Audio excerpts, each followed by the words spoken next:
Hey friends, we are in the back border again, and today I am working in my shrub layer. So layer number one in any back border is like, what's your backdrop? Is it a hedge? Is it a fence? That's like first and foremost. Let's get our backdrop squared away. And then the next thing when I'm designing a border is I'm working in my larger items. So think small trees, large shrubs, and that's where I find myself today. Now, this is my mini border. We aren't talking Great Dixter. We're talking Baby Dixter, Mini Dixter. And I am working in 3 different plants today that will make up the ebb and flow of my mid-height items. So first and foremost is this gorgeous boxwood. This is a Buxus variegata. A variegated boxwood like this is actually something that I like to use as a pivot piece a lot of the time. And this is kind of one of the instances where I will plant a solo boxwood. The rest of the time, I feel like boxwoods, they need friends. So I will go into how I'm going to use this in just a minute. Okay, the next thing I am bringing in is a trio of hydrangeas. Now, I'm actually going to space them out throughout this border to kind of like provide a little bit of continuity through this very lush creative space I'm creating. And I have chosen, because we have so much sun, I'm choosing a Hydrangea paniculata. In terms of like the hydrangea world, the paniculatas are best suited for sunny conditions. And this one is one that I've kind of been holding out on you guys about. I haven't brought it up before. But when I was up in Abbotsford in Canada at Blooming Easy, I saw this one and I knew I liked it, but I saw the form and I was like, okay, that's it. I wanted something that was going to be upright. I wanted something that was going to be a little bit more statuesque because I wanted to put lots of plants down at the base. And so I have chosen a hydrangea called Moonrock. Now, this is kind of like a double funny thing, because if you've been here a while, you've seen my tiny spaceman statue that floats around the garden. And I just thought, even if I get another spaceman and he ends up down here, how hilarious would it be to have my tiny spaceman next to a Moonrock hydrangea? So these Moonrock hydrangeas, they are going to grow like 4, even upwards of 6 feet tall. I will keep it pruned down to more of the 4-foot arena, which is like a really great thing about a paniculata is you can take that height down quite a bit. But I'm very excited to have a trio of these kind of like scattered throughout this back border. By the way, massive thank you to Bloom & Easy, who is today's video sponsor. They were the ones who allowed me to pick out these gorgeous hydrangeas and send them to me. And I'm so grateful. Okay, I'm going to show you one more plant that's a surprise addition that I think is so appropriate for a cut flower garden border. Okay, friends, next up on my list is a Physocarpus. This is commonly known as a 9-bark. Now, a Physocarpus I think it's a must-have in a cut flower garden because the foliage is so spectacular and you can use it in tons of floral arrangements, from something more petite to a giant floral arch. A Physocarpus is really a killer foliage piece in any of those designs. I have chosen one that I saw up at Bloom & Easy in Abbotsford. This one is Panther. I love, and I do mean I love this selection, and it is dark from start to finish. And what's really fun is I'm bringing in a lot of dark tones in this border. If you know anything about me, you know I love a near black foliage, a near black flower. And so when I knew I was building this back border, I knew that I wanted to bring in those touches. And so we've got the Physocarpus Panther here. And then I also have the Dahlia Starry Night that I picked up at Wincliffe Farms. So I feel like my dark foliage game is going to add a lot of drama back here. I also was really inspired by Jo Thompson's garden at RHS Chelsea, because what she did is she used the purple beech, these like sculpted purple beech topiary balls, and it provided so much drama in that garden, and it just enhanced all of those gorgeous greens and jewel tones. So all that to say, my new 9-bark is going in. So before I get to planting any of these, I have to tackle this like last what is this, 5 feet of chaos. I really want to try to save as many of the Verbena bonariensis as possible. If I have to get rid of a few, that's fine. The other thing I want to save is this little cutie back here. This is a dahlia that Brian and I call Scraggle Pants. And I'm actually going to move Scraggle Pants to directly behind the camera. It's this deep, like purpley magenta color. Brian has the most shocked look on his face. Yeah, the boxwood's going to go right here. I have to move it. No, Scraggle Pants is not going to die. We're going to do a really good job. So Scraggle Pants is going to go live directly behind the camera. And actually, I think this deep, like pinky purple color is going to look really good in with the Rudbeckia. I think it's going to look great. So I'm going to get after it. We're just going to set up the camera and a little bit of music, and I'm going to do some work.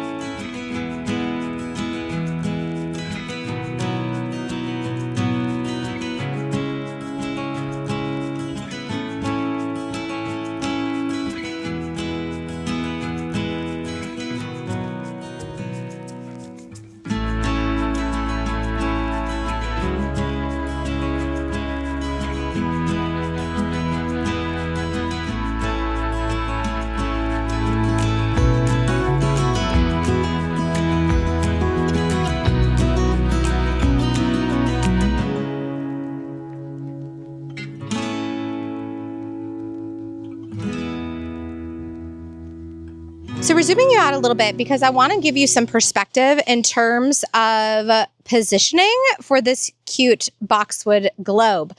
I love to use this as like a pivot point in the garden. So if I'm doing a garden design and we're like going down a side pathway, or maybe we're transitioning between styles of landscaping, or maybe I just want to like punctuate an entrance to something.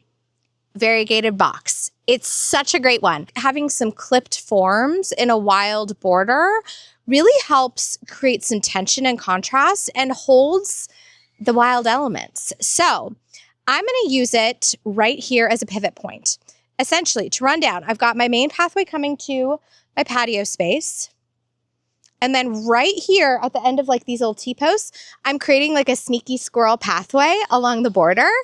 And so for me, whether I'm coming down this border and turning onto the main pathway, or I'm just visually transitioning from the cut flower garden to this big long border, the positioning of this clipped box is going to be awesome. Also, she is a little bit lopsided in the can. I've checked it. It's actually like it was planted tipped because it's a B&B in there. So in any event, oh, and one other thing. Brian and I were just talking, and I was digging up some of the verbena knowing that I wanted to place it along here. And he was like, it's actually taller than the hedge. Do you want to put it behind the hedge? And so I don't know if it'll go full behind the hedge, but it's going to definitely get tucked in little cracks down the line because it's just such fun whimsy to have in the garden. And again, I can cut on it because I want this border to be pretty, but I also want to cut various elements from it to put into arrangements.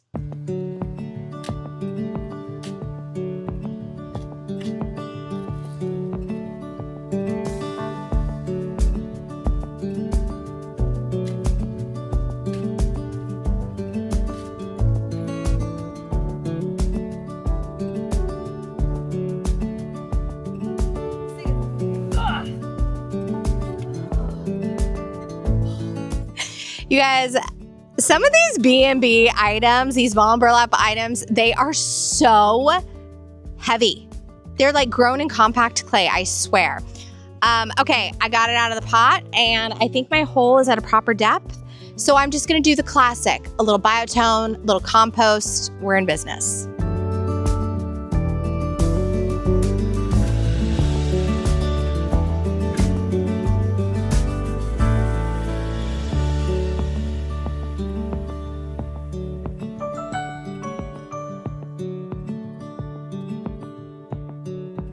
Oh my gosh, look at all of this new root growth. That is awesome.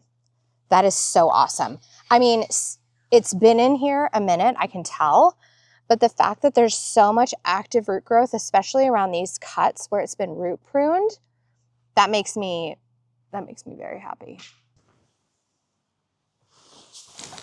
Woo. As per usual, we've got it in. I've kind of like repositioned it. I like this face that we've got going on, and probably just because we're like mid to late June, I kind of don't know that I'm going to touch this very much this year.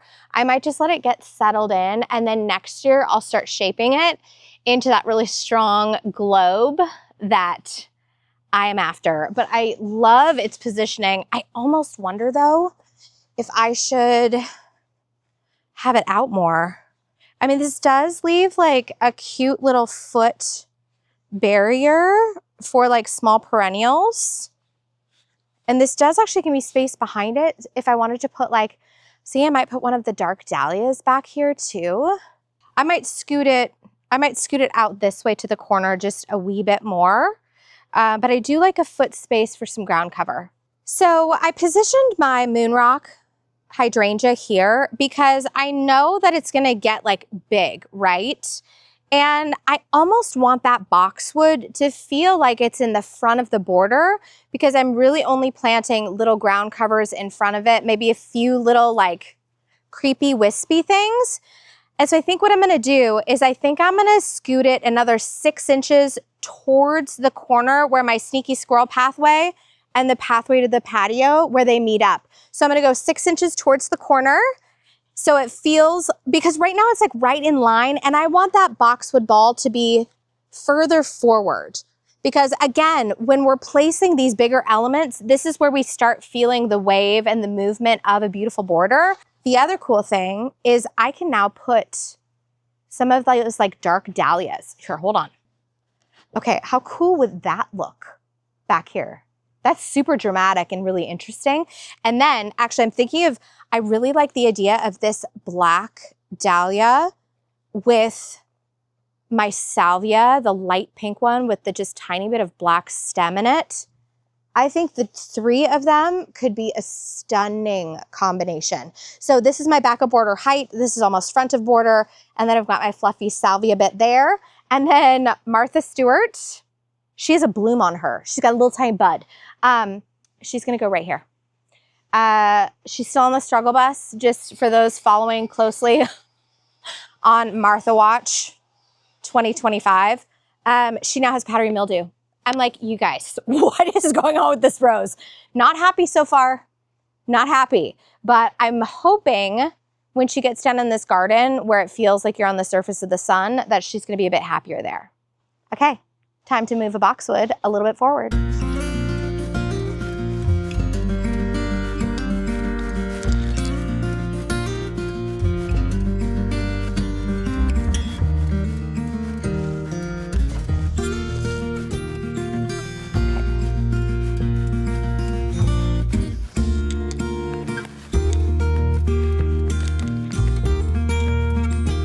Looks pretty good. Yeah, it looks good. Okay, that actually feels pretty good. I'm gonna do a topiary in the middle here. And I think my last hydrangea is gonna be here. So I have my bigger items placed. What I'm kind of thinking, walk you through my thought process, is I like having this dark moment in the middle of the garden bed. And my thought process here is I'm gonna smatter dark foliage throughout, but it can't just be dark foliage in annuals or perennials. It needs to be dark foliage in a shrub as well, because I want impact from high to low. So my Panther 9 bark is going front and center right in the middle. And I feel like it's just like the drama has been brought. I am way excited about this. I have my hydrangeas 6 feet in that direction, 6 feet in this direction. And then I actually decided to put one of the Moonrocks just beyond the edge of the taxus. Here's my thinking there. I don't like it when things just like zoop, abruptly end. I want a soft transition. So by having a tall taxus down to a hydrangea, and then down to some perennials, it softens that kind of that exit into the main pathway down to the stairs of death. And I just want to soften that whole thing. So I'm going to go ahead and get these last little babies in. And if I have time, I may start playing with perennial placement.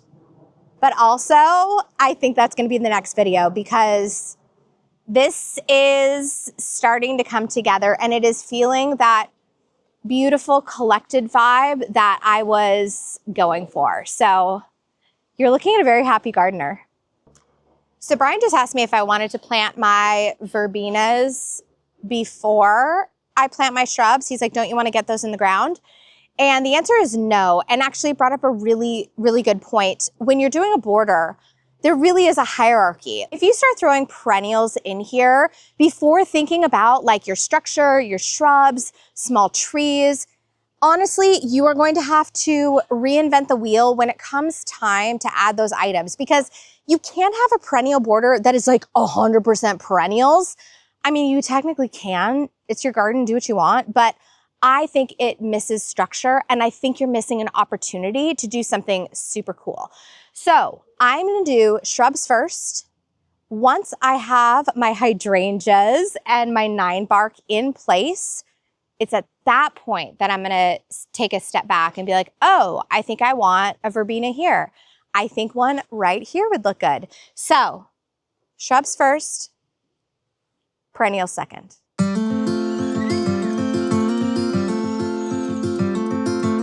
Gardening in pure powder. I need my compost, my fert. I'm gonna make this big hole a little bit bigger.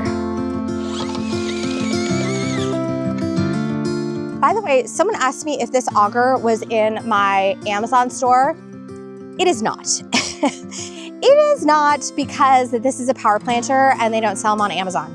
If you see one on Amazon, those are lies. But I'll add a link to the ones that I use and that I have purchased in the description below. I think this is the 7 or the 8-inch, but I really, really love it. And there's a clutch in here so it doesn't mess up your shoulder when you're actually auging holes.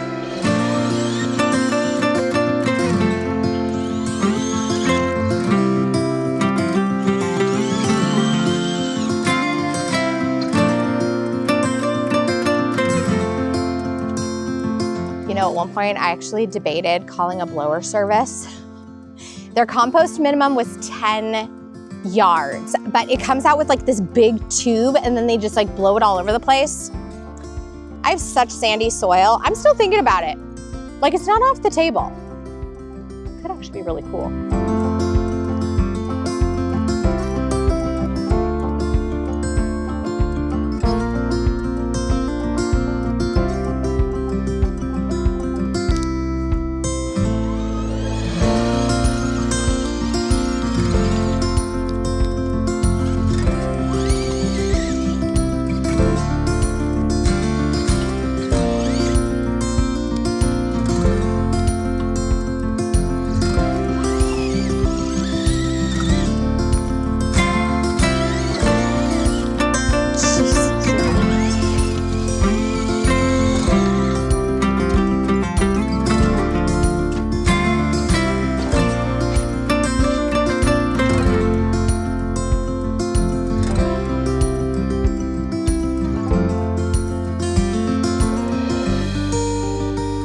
Wondering why I'm using the power planter and a shovel, it's because the power planter is not the same size as a 3-gallon, which is what I'm planting. Could you use a 2-gallon with the bit I have? Yeah, actually I think you could, but I have a 3-gallon. And so what I do is I kind of like work the power planter in there to loosen up all the soil and create a nice fluffy, rich environment so that it's easy for my plant to set down roots. And then I go in and I amend and I plant.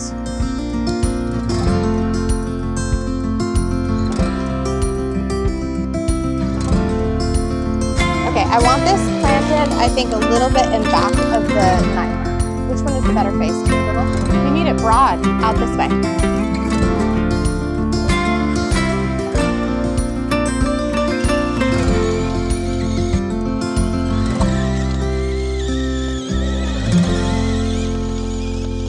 Can you check to see for the same line coming down this way?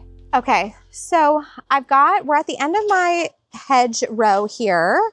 And so we've got the hedge, I've got my hydrangea, my Moonrock hydrangea here. And then I kind of thought for this biggest clump of verbena, it felt really fun to have something really wispy and a lot of movement here. So this is where she's going.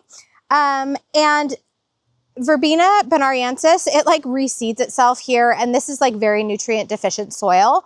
And so I think it's gonna do well. So this one is going in here, and then I'm probably gonna spot it sporadically down the back of this border just to add a little extra something, something. So I'm gonna go back through and I'm gonna see kind of like what sings to me.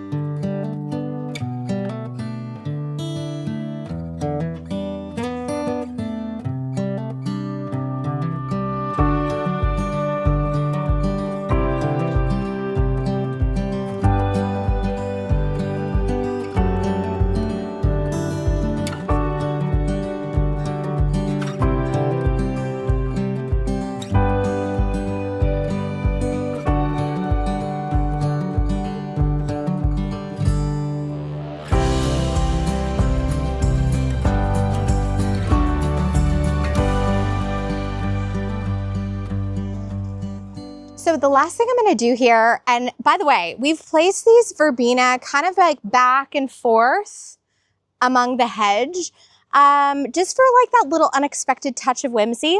But because these are being transplanted, I'm actually gonna cut back some of this top foliage so it has an easier time rooting in, because this is like planting something with a giant sail on top. It doesn't make any sense.